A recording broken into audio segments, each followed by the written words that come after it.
Okay, I want to talk about some things that are very relevant, I think, in the UK right now. Specifically one particular issue, but if you'll bear with me, I want to talk through this. This is something I believe I'm in a minority opinion on. Or at least my position is not, is one that could perhaps be easily misunderstood. But I think it's important to make anyway. By the way, I'm not a heavy smoker, this is just periodic. I happen to have a cigarette right now, but anyway, that's not here or there. What I'm talking about is politicians. I guess a good introduction to this video would be the context of the United Kingdom. Now, the UK has, I believe, a long and proud democratic tradition, going way back to Magna Carta in 1215. Then the Chartists from, let's say, the 1820s to the 1860s, the Great Reform Act of 1832, voting enfranchisement for women in 1918, then later extended in 1928. We have a strong democratic tradition. This was a gradual process, and it would be wrong to suggest that we've always had democracy. Of course we haven't. And I also believe that democracy is something that can always be improved. So it would be misleading to say that we have perfect democracy now. We don't. We are a full democracy in the world context, in the sense that we have free and fair elections, largely speaking. We have almost no political violence, which is a very good thing, and I think it's something we sometimes take for granted. I mean, when you consider in many other parts of the world, transition of power often comes about or brings about bloodshed. Comes about from or brings about bloodshed. In the United Kingdom, we have had smooth elections, of course heated. In politics you always have differences of opinion, but stable. Basically, I don't think we've ever had a violent election, ever. In the entire period I can think of since our first Prime Minister, so in modern times really, I don't think we've ever had a general election that has resulted in any sort of serious violence. There may have occasionally been disorder at some polling stations, but even there, it's the only exception to this, of course, would be in Northern Ireland. But even in Scotland, if we look at this year's referendum, that produced very strong emotions, understandably so. And I had very strong emotions because, well, we're talking about the very future of the United Kingdom. But that referendum went by. Whilst there were ugly scenes of intimidation from hardcore groups of nationalists, and if I'm being fair, some unionists as well, it was largely peaceful. That surely is a testament to British democracy. So this is something that we can't underappreciate, especially looking at many other situations around the world. So when someone like Russell Brand, if you don't know, he's a well-known comedian, and in recent years he's become quite a vocal opponent of the government, and I don't know whether he's modelled himself this way, but he's become a sort of John Lennon type figure, rebellious, very populist. I've mixed opinions on him. Some people charge that he's a hypocrite because he's very wealthy and he's sort of speaking up like a Robin Hood type figure, but others defend him and say he's raising some very legitimate points. I think he does raise legitimate points, but one issue I do take with Russell Brand is the populist streak that he comes out with, which is just anti-all politicians, and that is something I want to raise in this video. But apparently recently he has called on people to not vote in the general election, which is coming up this May, 5 months away. He's calling on people basically not to vote, because in his view the whole system is corrupt, and it's a populist position to have. Now I think that is very irresponsible for several reasons. Number one, people literally fought for the right to vote in this country. When we look back at the Chartists and the struggles that they went through to get common enfranchisement for all men and later on for all women, it could be seen as insulting that he would then turn around and say that we should take for granted. And well, he's not saying that, but he's saying don't vote. Now, in many parts of the world, people literally die for the right to have a democratic voice. In this country, we have that. We may not like what we get, but the point is we have a choice. And this is the thing about democracy. It's something I think that is misunderstood about democracy. I think a lot of people who say that democracy has had its day or it's over, although I don't know what alternative they're suggesting, but I think they, in their mindset, they've got an almost childlike mindset of democracy should give me exactly what I want.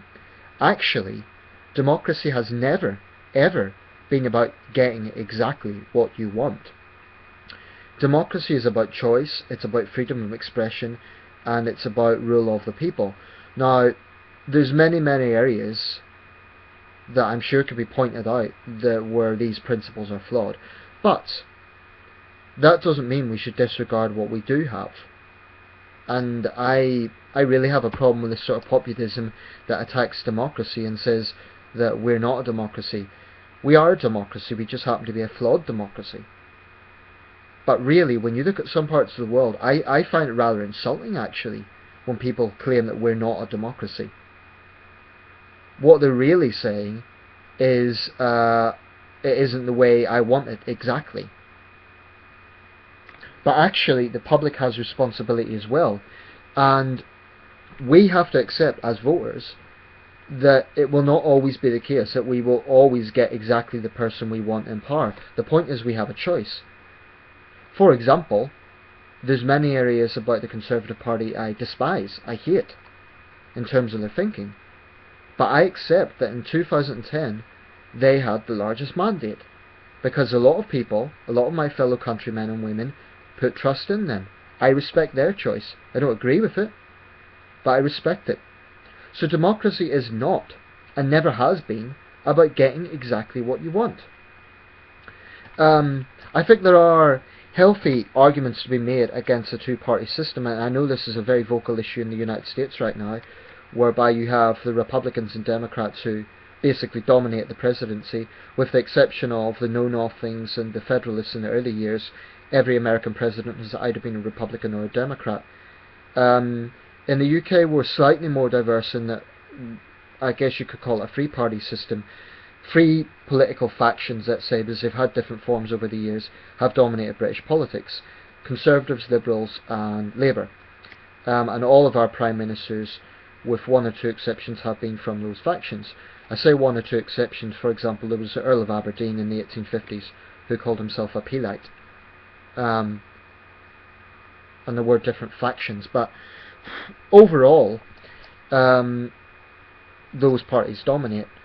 Now, I don't think there's actually anything particularly wrong about parties dominating, because if it was so diverse that you always had rainbow coalitions and you always had micro parties running the country, nothing would ever get done. You do need assertive, powerful political parties to get things done. But in a healthy democracy you need opposition, and you need a diverse range of choices. I believe we have something like 56 registered political parties at the moment. Might be a bit more, might be a bit less. But the point is, in the United Kingdom, anyone has a right to form a political party, provided they get enough support. And pretty much nothing is off bounds in terms of freedom of expression. Our situation with that is not perfect, but we can almost say anything. I can't think of anything that's actually illegal to say, except for, well, I made a video about freedom of expression recently. I don't want to focus too much on that because I don't want it to be a distraction. Well, I want to talk about the populism that Russell Brand is coming out with, because it's something that really feeds into the British psyche, and it's something that, from my perspective, is very, very dominant. Now, on one hand, this is justified. The cynicism I'm talking about is justified, because there's been many examples of political scandals, political unfairness, and corruption in the system, or perceived corruption in the system. Actually, our corruption index as a country is very, very low. That means when there is corruption, it's a huge story, precisely because it is so rare. But as a country, our corruption index is very low. political violence is very low. And peaceful transitions of power are very common. These are all things to be welcomed, but in the British psyche, it's somehow symbolic of... It's almost like, because the political system is so boring on one hand, people think that must mean that it needs to change. There are certainly things that need to change, but I believe that democracy can always be improved. But at the same time, I don't believe that radicalism is always the answer either. I think sometimes the status quo, and I'm not talking, just to be clear, I'm not talking about the whole situation here, but I don't believe that everything is bad about the system. And the general consensus brought about by populists like Russell Brand is that it is. Now, I mentioned this is understandable, but we need to look at how this situation is created, how so much cynicism is created. I don't believe in blaming the media for everything. However, I do believe they bear a very significant portion of responsibility for creating cynicism in this country. I really do believe that. Because if you look at voter turnout before the 1960s compared to after the 1960s, there's a significant difference. Before the 1960s, it was almost seen as a duty. Of course, people have always complained about politicians, and that's fine. It's part of democracy. But cynicism is very apparent in this country. Now, for me, this is peculiar. On one hand, yes, there are a lot of problems right now, and we're living in an austerity era, so it could be explained by the fact, okay, this is an era of austerity. Why then? How then does that explain the fact that cynicism also exists at times when the country is seemingly doing well? For example, in the Blair years, that wasn't an era of austerity, and yet there was the same level of cynicism. So we can't just put it down to austerity. I think that is only one factor. For me, it is a media factor, because the media generally, but particularly the tabloids, love bad stories. They love any story, any report that will make the government look bad, or even a political party look bad. In fact, in the case of the tabloids right now, they are going overdrive to try and slander Ed Miliband and the Labour Party. That's pretty obvious. And for their part, their counterpart, which would be the Daily Mirror, is going overdrive to try and slander the Tories. And I do believe that in this country we have a very vindictive and aggressive and arrogant media that actually goes beyond the principle of media freedom. I mean, there was a whole phone hacking scandal which I think really, really exposed something rotten in this country, which is the power of certain aspects of the press. Now, it was good that that was exposed, but some things haven't changed insofar as the cynicism. In fact, if anything, cynicism has probably grown. I feel, though, that the media puts politicians in an almost unwinnable position. If a politician makes promises because they are under pressure to do so, in order to be electable, in order to get into office, then he or she will be absolutely crucified if those promises are not 100% made. Now, on one hand, you could say it's their own fault because they shouldn't make promises that they can't keep.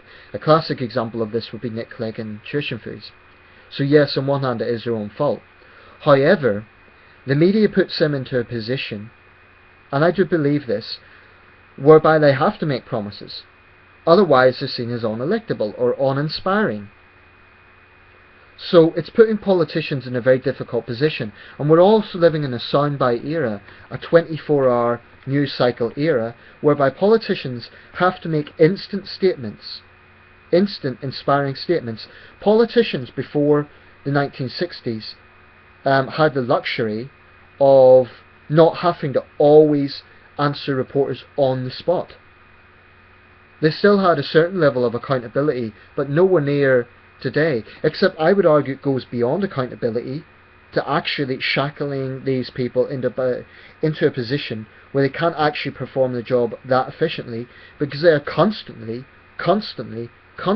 under the microscope. In other words, if they say something perceived to be politically incorrect, or if they're perceived to have not carried out a promise that they made, they will be absolutely crucified by the press.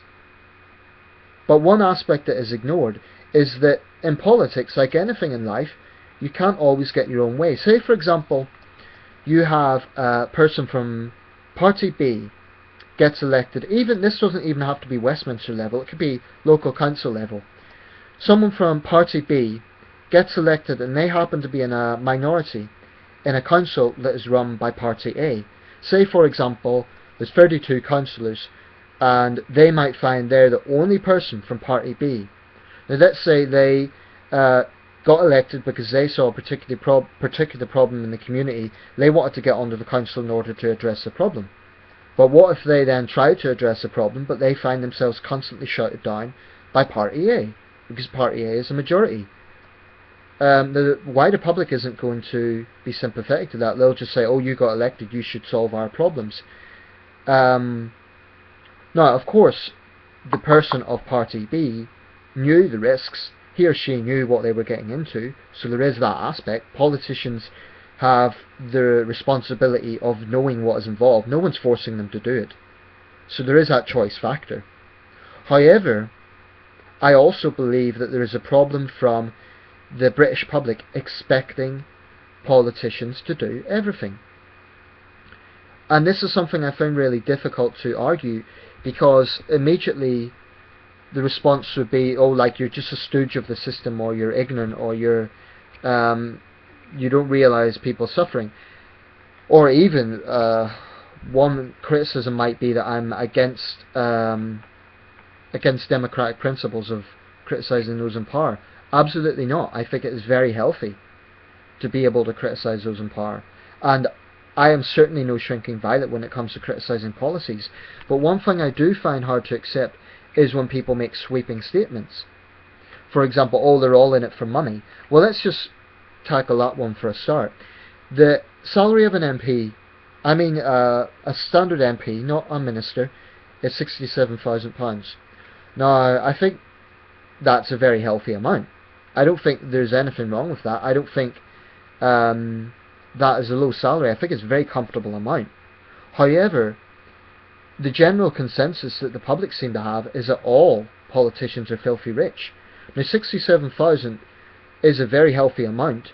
I think it is enough for them, but I don't think it can be classified as rich, not when you look at BBC executives and footballers and many other areas that are a lot wealthier than politicians. So it is not the most lucrative job, actually. And then people make comparisons like, oh, look what nurses are earning compared to an MP. I think this is misleading, because it's not that nurses... I mean, the issue is not about what nurses get. Actually, I believe nurses should be paid a lot more. But that doesn't mean that politicians should be paid less, because when you think about it, I think their job does deserve that amount. They're under constant scrutiny in a way that no other profession is. And people seem to ignore that fact. And I'm aware that I'm in a minority opinion with this, because most people probably feel, oh, they get too much, it should be significantly reduced. I actually think 67,000 is about right. I mean, the Prime Minister, the leader of this country, is on something like 170,000. Again, I think it's very comfortable. I think that's just about right. I don't think it should be any more, but I don't think it should be less, considering the pressure he is under. And I just have a problem with some of the populism that is around this. I have no problem with people criticising specific policies, especially if those policies are immoral and damaging people's lives. Not only is criticism important, it is necessary. But what I have a problem with is sweeping statements like, oh, they're all in it for themselves. I think that's very unfair, because the general public are working on perception. They're not with an MP 24 hours of the day. They don't see the stacks of paperwork he or she has to go through addressing constituents, and granted, some don't bother, but I reckon most MPs actually do. I reckon most MPs, ask yourself, why do they get re-elected? They get re-elected because they're going on their record.